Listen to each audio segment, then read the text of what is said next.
3.92 लाख लोगों ने भारत देश की नागरिकता छोड़ी है। ये कि देश का हिंदू, मुसलमान, सिख और ईसाई सभी लोग भारत देश की नागरिकता छोड़ के भारत देश को छोड़ के जो है वो भागे जा रहे हैं। भारत देश की स्थिति प्रधानमंत्री मोदी जी ने इतनी खराब कर दी है कि 48 लोगों ने पाकिस्तान की नागरिकता को स्वीकार किया है। मैं मोदी जी को यही टारगेट कर रहा हूँ कि मोदी जी आप पूरे विश्व का दौरा करिए आए।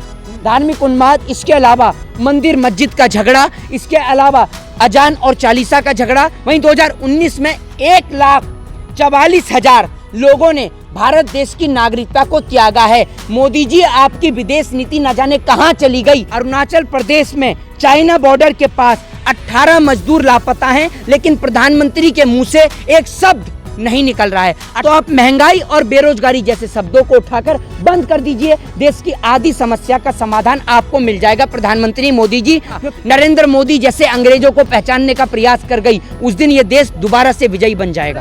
कि क्या भारतीय जनता पार्टी के अंदर सारे के सारे नेता राजा हरिश्चंद्र की छठी औलाद है? मेरे लिए मेरा कास्ट सर्टिफिकेट मेरा भारत देश का तिरंगा झंडा है।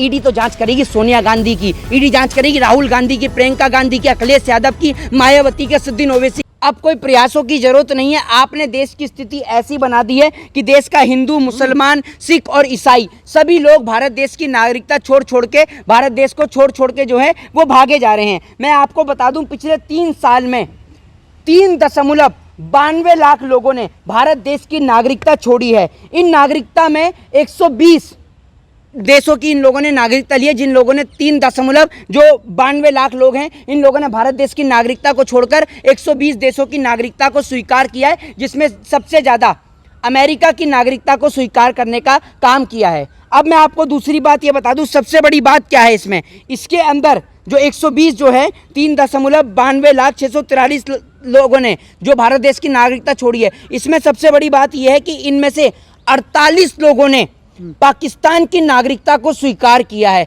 मतलब भारत देश की स्थिति प्रधानमंत्री मोदी जी ने इतनी खराब कर दी है कि 48 लोगों ने पाकिस्तान की नागरिकता को स्वीकार किया है। खैर बहरहाल, पाकिस्तान से ना हमें कोई लेना ना पाकिस्तान से कोई देना। जो लोग पाकिस्तान में चले गए, चाहे वो हिंदू हो, चाहे वो मुसलमान हो, चाहे वो सिख हो, चाहे ईसाई हो, हमें उनसे कोई मतलब नहीं। हम प्रेम, अमन, चैन और भाईचारे में भरोसा रखते हैं। लेकिन हम देश के प्रधानमंत्री से एक सीधा सवाल करना चाहते हैं कि जो 3.92,643 लोगों ने भारत देश की नागरिकता को छोड़ा है, इसमें हिंदू भी है, इसमें मुसलमान भी है, इसमें भारत देश का सिख भी है और भारत देश का ईसाई भी है, सभी लोग शामिल हैं। तो आखिर इतनी बड़ी संख्या में भारत देश के लोगों ने भारत देश की नागरिकता को क्यों छोड़ा, ये पहला सवाल। दूसरा बड़ा और अहम सवाल ये कि जिन भी लोगों ने 3.92,643 लोगों ने जो भारत देश की नागरिकता को छोड़ा है, ये सारे के सारे लोग निश्चित तौर पर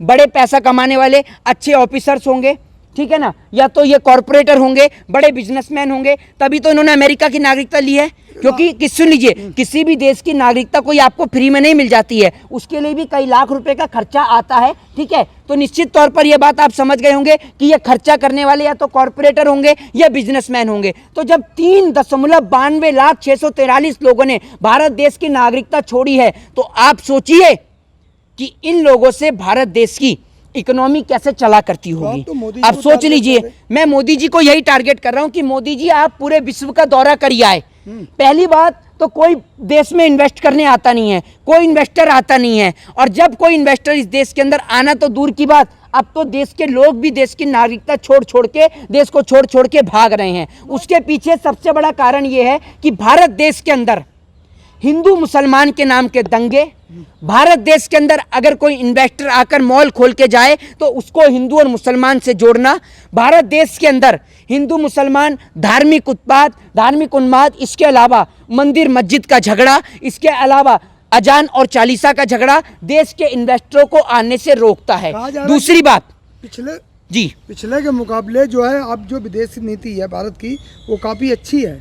मैं आपको बता दूं सीधे तौर पर भारत देश की कोई भी विदेश नीति जो है वो अच्छी नहीं है। और ये जो मैं डाटा आपको बता रहा हूँ ये कोई मेरे घर का डाटा नहीं है। अब जो मैं आपने बात करी ना कि पिछले के मुकाबले भारत देश की विदेश नीति जो है वो बहुत अच्छी है, तो एक डाटा मैं आपको बता दूं, डाटा BBC का है कि 1,63,000 लोगों ने भारत देश की नागरिकता को छोड़ा है। 2021 की मैं बात कर रहा हूँ, ठीक है ना। वहीं 2020 के अंदर ये आंकड़ा जो था ये 85,000 का था। वहीं 2019 में 1,44,000 लोगों ने भारत देश की नागरिकता को त्यागा है। मोदी जी आपकी विदेश नीति न जाने कहां चली गई, क्योंकि आप विदेश में जाकर सिर्फ हमारे देश के कॉरपोरेटर अंबानी और अडानी के लिए बिजनेस मांगते हैं। अगर इस देश के अंदर कोई भी चीज़ आती है तो उसका सारा फायदा या फिर कह लीजिए 99.9% फायदा सिर्फ अंबानी और अडानी को मिलता है, देश की जनता को कोई भी फायदा नहीं मिलता। इसकी बात एक सबसे बड़ी बात मैं आपको बता दूं कि इस देश के अंदर जो स्वदेशी की बात करी जाती है, स्वदेशी की लगातार चर्चा करी जाती है, पौने 2 आंख वाले वही विट्ठल काणिया कौन है? बाबा रामदेव, पौने 2 आंख वाले, उनका नाम मत लीजिए, चर्चा मत करिए, पूरी बहस खराब हो जाएगी। कोई मेक इन इंडिया नहीं है, सिर्फ पहले साइकिल पर मठा बेको।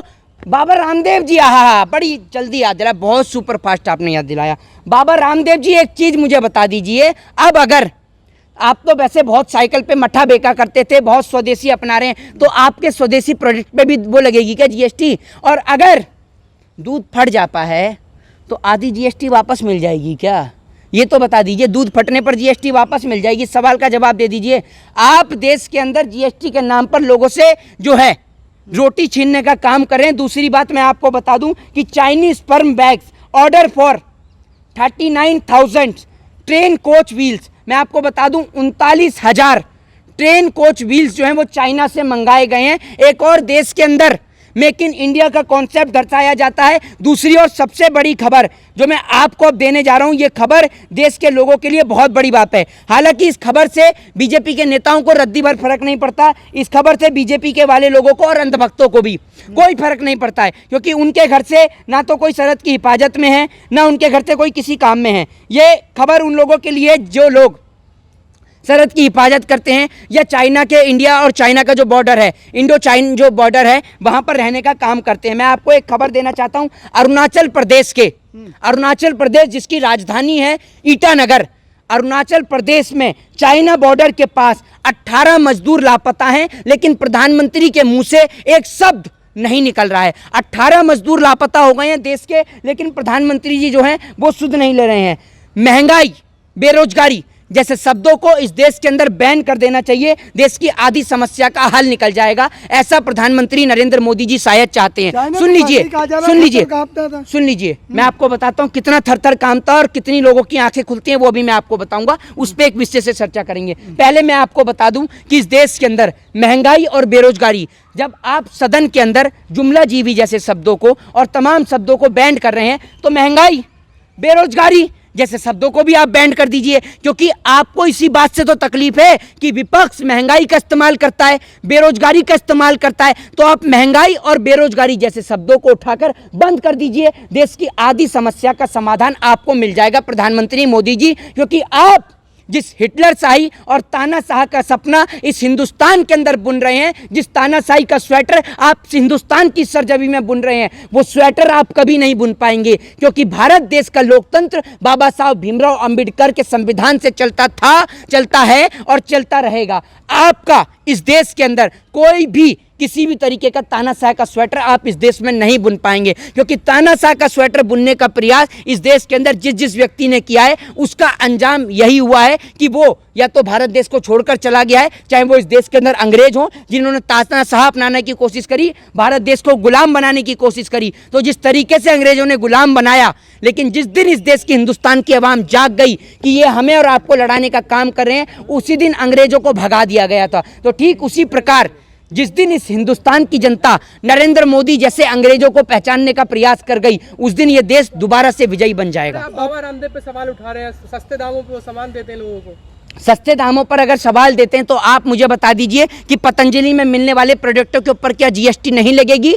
पतंजलि का तो मेक इन इंडिया का प्रोडक्ट है, क्या उस पर GST नहीं लगेगी? या फिर पतंजलि के दौरान जो आम आदमी जो गेहूं का कट्टा खरीद रहा है या आटे का कट्टा जो खरीद रहा है या दूध खरीद रहा है या मट्ठा खरीद रहा है या फिर इसके अलावा बहुत सारी चीज़ें जो दवाइयाँ हैं, इस देश के अंदर दवाइयों का इतना बड़ा स्कैम है कि इस देश के अंदर आज के दौर में 50% से ज़्यादा दवाइयाँ जो हैं वो ऐसी दवाइयाँ हैं जो दवाइयाँ शरीर के लिए बेहद नुकसान करती हैं। वो दवाइयाँ ऐसी हैं उनमें 50% जो है वो फ्रॉड हो रहा है। मतलब वो दवाइयाँ जो है आप सीधे तौर पर कहें तो वो वैसी दवाइयाँ हैं, मिलावटी दवाइयाँ हैं। जो मिलावटी दवाइयाँ देश के लोगों को बीमार करने का काम कर रही हैं, देश को अपाहिज करने का काम कर रही हैं। लेकिन देश की तमाम सरकारी डिपार्टमेंट सिर्फ विपक्ष पे लगाम कसने का काम कर रहा है और कुछ नहीं कर रहा देश में। और ईडी के लिए एक सवाल ये कहना चाहूंगा, क्योंकि ईडी की रेड जो है वो विपक्ष के नेताओं पे लगातार पड़ रही है, चाहे वो कांग्रेस के हों, चाहे फिर वो सपा के हों, चाहे फिर वो आरजेडी के हों, चाहे तमाम पार्टी के हों। तो ईडी के लिए सिर्फ एक सवाल पर छोड़ के जा रहा हूं। मैं किसी सरकारी संस्थान पर सवाल नहीं खड़ा कर रहा हूं। मैं ये पूछना चाहता हूं कि क्या भारतीय जनता पार्टी के अंदर सारे के सारे नेता राजा हरिश्चंद्र की छठी औलाद है, या फिर भारतीय जनता पार्टी के किसी भी राज्य के अंदर किसी भी प्रकार का कोई भी घोटाला, किसी भी प्रकार की कोई भी धांधलेबाजी, कोई भी भ्रष्टाचार नहीं होता? क्या भारतीय जनता पार्टी के एक एक नेता गंगा से भी पवित्र जल से धुले हुए हैं, जो इनके ऊपर और इनके घरों के ऊपर और इनके भारतीय जनता पार्टी के नेताओं के ऊपर ईडी की कोई भी रेड नहीं पड़ती है? ये सवाल मैं पूछना चाहता हूँ ईडी से। मोहित शर्मा जी, एक अहम सवाल, अब जो अग्निवीर का लोग छात्र जवान फार्म भर रहे हैं उसमें कास्ट सर्टिफिकेट मांगा जा रहा है। मैं आपको बता दूं, मेरे लिए मेरा कास्ट सर्टिफिकेट मेरा भारत देश का तिरंगा झंडा है। जो तिरंगा झंडा देश में अमन, चैन, शांति और भाईचारे का प्रमाण देता है। मेरे लिए मेरी जात मेरे देश का जवान, मेरे लिए मेरे जात पात मेरे देश का किसान है। मेरे देश की जवान मेरे देश का किसान और मेरे देशभक्ति का प्रमाण मेरे देश का तिरंगा है। मैं जितना प्यार अपनी माँ से नहीं करता, उससे कई हजार गुना, 10,000 गुना ज्यादा प्यार मैं अपनी भारत माँ और अपने देश के तिरंगे से करता हूँ। और इस देश के अंदर अगर कोई लड़ाई है तो वो इसी बात की लड़ाई है कि सरहद पे खड़ा देश का जवान गोलियां जो सीने पे खाता है वो इसीलिए खाता है कि एक बार को मेरा सर झुक जाए, लेकिन मेरे देश का तिरंगा नहीं झुकना चाहिए। करप्शन होगा तो जांच तो होगी ना, ईडी की जांच वो कह रहे हैं। तो मैं आपसे यही पूछना चाहता हूं कि इतने बड़े क्षेत्र के अंदर आपने कहा कि करप्शन होगा तो जांच तो होगी। तो इतने बड़े राज्य में भारतीय जनता पार्टी बैठी हुई है, 300+ का बहुमत लेके बैठी है, तो क्या भारतीय जनता पार्टी का एक भी नेता भ्रष्टाचार नहीं करता? सुन लीजिए सर, सुन लीजिए मेरे सवाल का, मैं आपको लॉजिकली भरा जवाब दूंगा, आपकी तरह नहीं जैसे और भी तमाम लोग हैं, क्योंकि आप जैसे कई पत्रकारों का पेट जो है वो तलवे चाटने से पूरी तरीके से भर चुका है। ठीक है, तो ये जहां बात हो रही है देश की जनता की, तलवे चाटने वाले पत्रकारों की नहीं। तो एक सवाल का मैं आपको जवाब दे दूं, अगर बीजेपी में भ्रष्टाचार नहीं हो रहा तो कल भारतीय जनता पार्टी के एक नेता मंत्री ने इस्तीफा क्यों दिया? वो इस्तीफा देने के लिए उत्तर प्रदेश के नेता दिल्ली क्यों आते हैं, अमित शाह को इस्तीफा क्यों देते हैं? जिनका नाम दिनेश कटीक है, जो जल संसाधन मंत्री हैं, उनका सीधे तौर पर कहना है कि मेरा सेक्रेटरी मेरी बात नहीं सुनता, पैसे देकर लोगों को डिपार्टमेंट में लगाया जा रहा है। तो ये भ्रष्टाचार नहीं है क्या? ईडी इसकी जांच नहीं करेगी? नहीं, ईडी तो जांच करेगी सोनिया गांधी की, ईडी जांच करेगी राहुल गांधी की, प्रियंका गांधी की, अखिलेश यादव की, मायावती की, असदुद्दीन ओवैसी की, ये तमाम लोग जो विपक्ष की भूमिका अदा कर रहे हैं, इनकी जांच करेगी। लेकिन इनकी जांच नहीं करेगी जो बीजेपी के रहकर अंदर घोटाला कर रहे हैं, क्योंकि अगर बीजेपी के अंदर वालों की जांच करेगी तो ईडी के अफसरों का तबादला होने में सिर्फ 2 मिनट लगते हैं। 2 मिनट, ये ध्यान रखिएगा।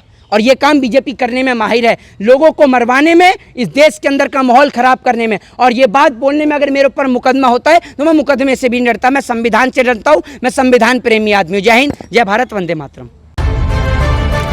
सुपर न्यूज 24 कोलकाता, हर कदम सच के साथ।